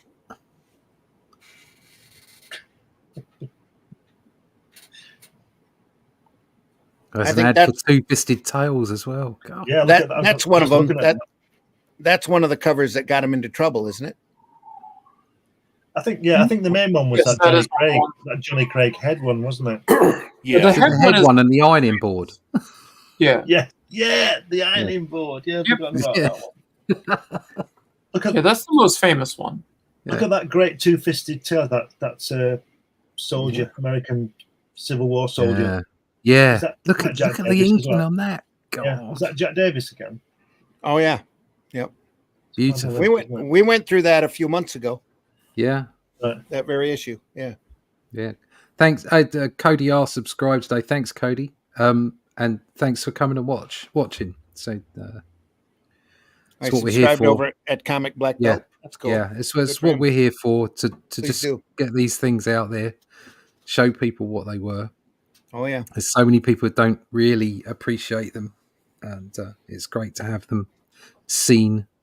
And there's, like Randy was saying, we've got a whole bunch of stuff on Two-Fisted Tales, on Watchmen, and all kinds of different material. So, but Halo we'll be back Jones. next week. Yeah, Halo Jones. Yeah, loads of 2000 AD stuff. We'll be back next week with the second part of this. More Tales of the Crypt. Yep. Yeah. What are we doing Friday? Friday, that's more Monster Bus. More Monster Bus. Oh, yeah. That's been fabulous, the Monster Bus. Oh, Friday is this little wonder. Guys, look at that. Right that we're hardly anyway. Only that far in. Yeah. We're going to save it. We've probably got 10 years of October shows. Yeah. Just in the there. Monster Bus. Yeah, could be. And they're all great short stories, and they get more Yeah. outlandish the farther along you go. So it's crazy stuff. More Tales from the Crypt next week, next Sunday, folks, on Sunday Funnies. We'll be here 9:00 Eastern time to look at more of this great stuff. And there's a lot more horrific material to come. So we hope you enjoy it as much as we enjoy bringing it to you. We love talking about this stuff. This is our passion. We don't get paid for being here, folks, but we just love showing it off, and we hope you're as inspired about this work as we are. So we hope you let us know. Hit that like button. Tell your friends. We have a good archive built up over at Comic Book Black Belt YouTube channel, or the Randy Zim YouTube channel, and especially over at the Indie Comics Network YouTube channel. They have a lot of other shows, like the one that Alley Cat does.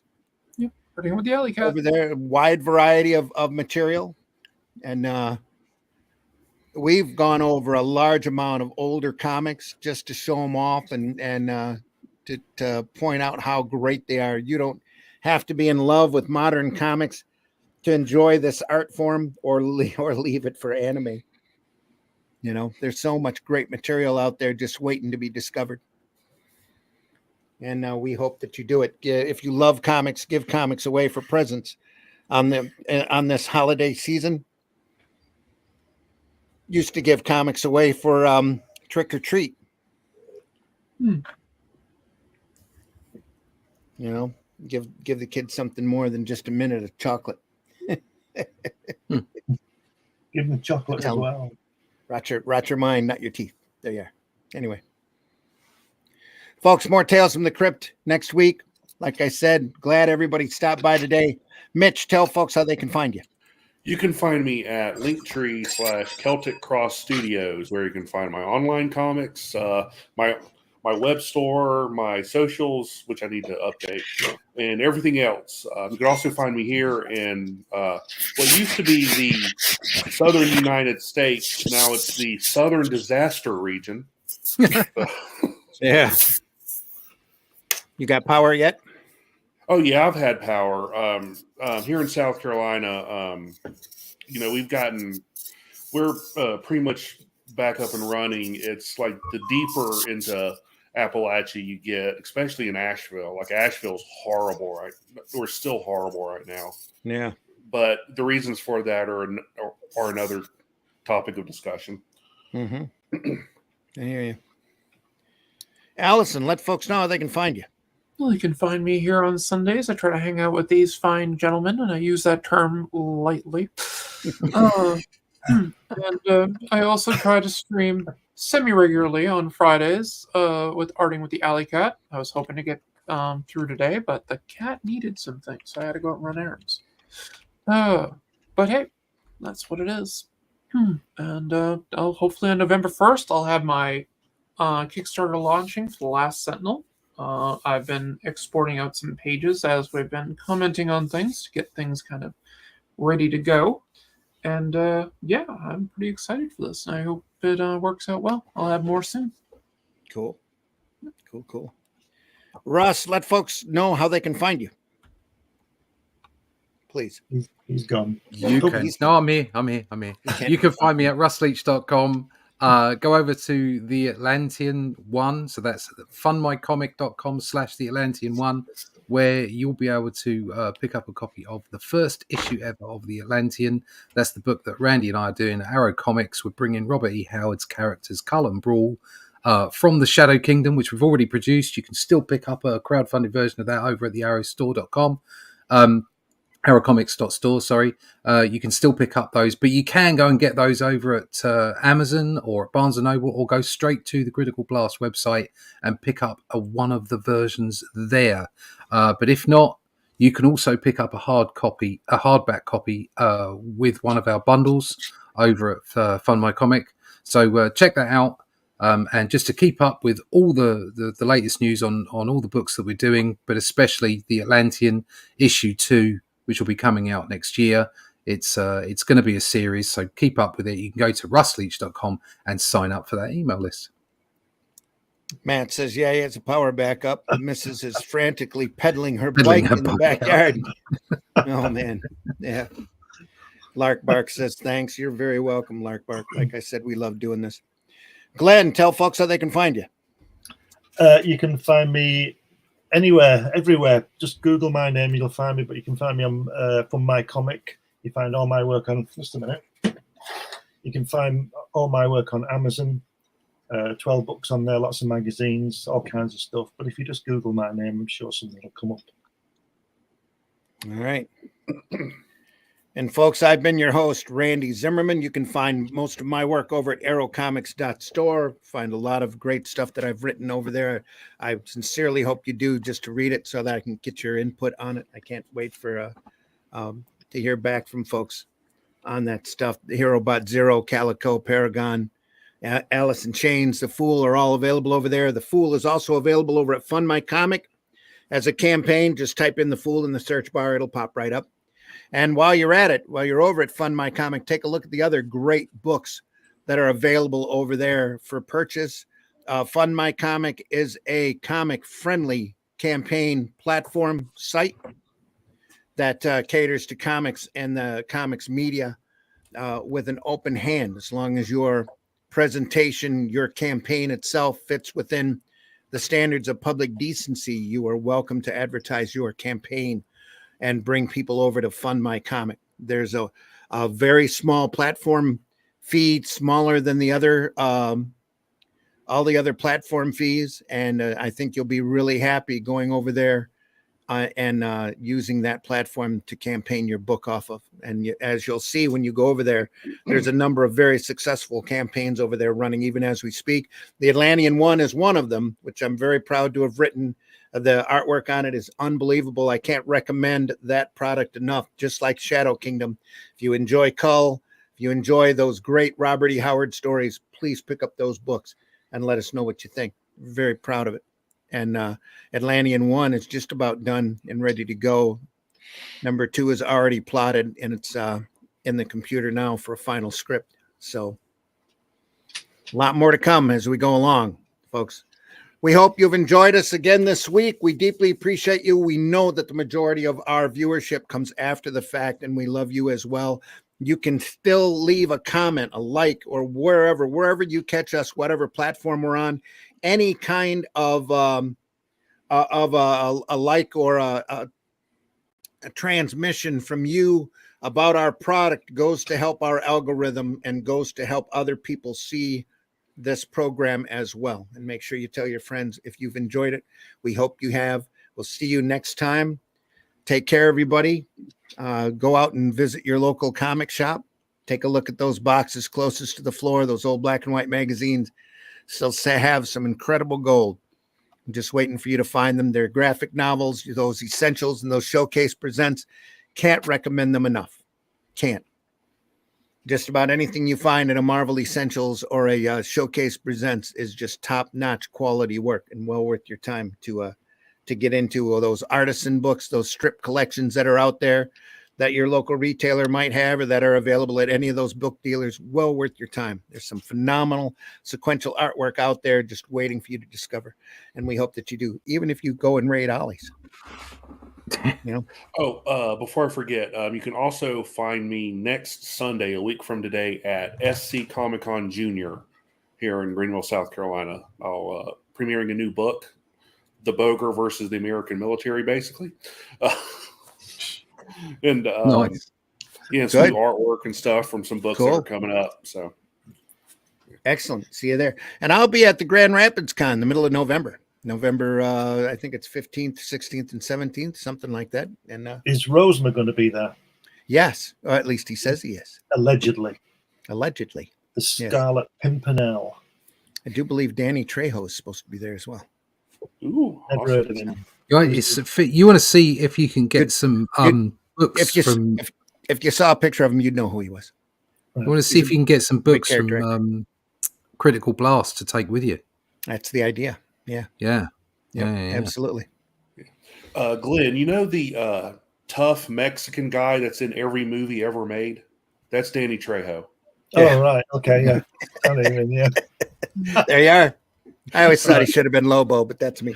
Anyway. Oh, yeah, he could. Yeah, he's definitely can be Lobo. That's Lobo to me. Folks, take care. See you soon. Got a couple of announcements as we go out the door, and we wish you the best. Yep. Have a great week. Read more comics. Read more alternative and independent comics, especially ours. Yeah. Keep your eye open for the Sentinel. The Hatch Annotated's over at Fund My Comic. Fool and Atlantean are over there as well for your enjoyment. The Boger is coming up to Kickstarter, right? Yeah. Well, not Kickstarter. Probably Indie Comics Network or if it fits in with it. Yeah. This is the Indie Comics Network. Indiegogo is the site. Need to put that up on Fund My Comic too. I'll try. If I could edit stuff to be family friendly enough to put on it. Yeah, Matt Black says, yeah, do that, Randy. Then gift me a copy. Yeah. If you don't ask, you don't get. Thanks, Matt.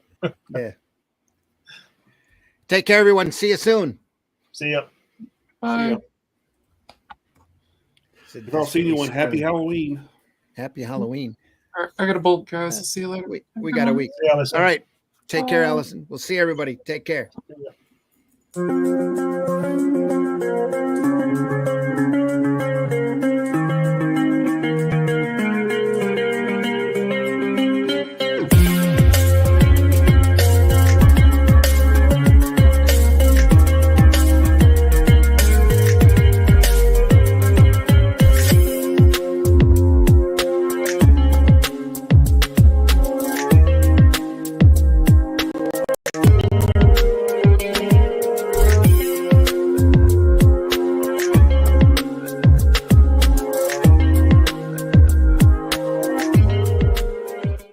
And it was this desire to lead in gumball innovation that would change everything forever. What we were trying to do was make the gumballs more orange, but what we did instead was open a rift in the space-time continuum, unleashing a godlike entity. You know, it happened. Holy shit. That is the craziest thing I have ever seen. And I'm Dennis Quaid, and Dennis Quaid has seen some shit. Smell this shoe. Excuse me? Taste the biscuit. Taste the goodness of the biscuit. Taste the honey.